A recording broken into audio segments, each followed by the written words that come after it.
নমস্কাৰ বন্ধুসকল, অনুভৱৰ দলিচালৈ আপোনালোকক স্বাগতম জনাইছোঁ।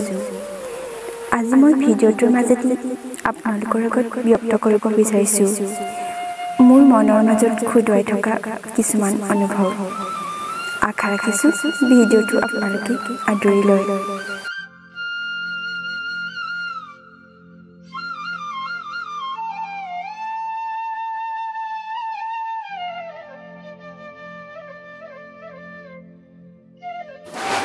সেন্দুৰ এগৰাকী নাৰীৰ জীৱনৰ আটাইতকৈ মূল্যৱান সম্পদ।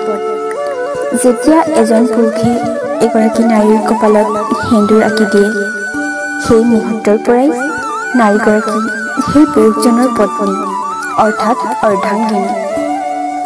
শাৰীৰিকভাৱে পত্নীৰ মৰ্যাদা নিদিলেও সেই সেন্দুৰকণৰ বাবেই সমাজত এগৰাকী নাৰীয়ে কাৰোবাৰ পত্নীৰূপে স্বীকৃতি পায়।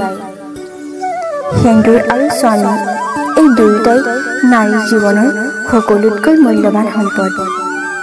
স্বামী অবিহনে সেই সেন্দুৰৰ কোনো মূল্য নাই। যেতিয়া এগৰাকী নাৰী অকালতে বিধৱা হয়, অৰ্থাৎ অনিচ্ছা সত্ত্বেও শিৰৰ সেন্দুৰ মচিব লগা হয়, সেই সময়ত বহুত কষ্ট পোৱা যায়। আৰু সেই কষ্ট এগৰাকী বিধৱা নাৰীয়েহে অনুভৱ কৰিব পাৰে। আৰু ইয়াতকৈও বেছি কষ্ট পোৱা যায় যেতিয়া এগৰাকী নাৰীৰ স্বামী জীয়াই থকা অৱস্থাটো নাৰীগৰাকীয়ে সেই সেন্দুৰ লোৱাৰ পৰা বঞ্চিত হ'ব লগা হয়।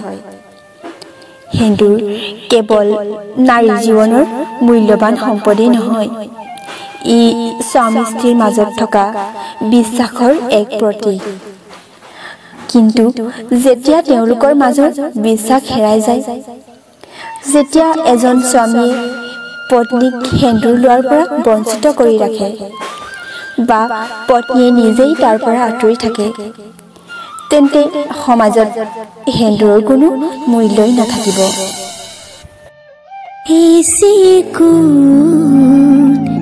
সেন্দুৰ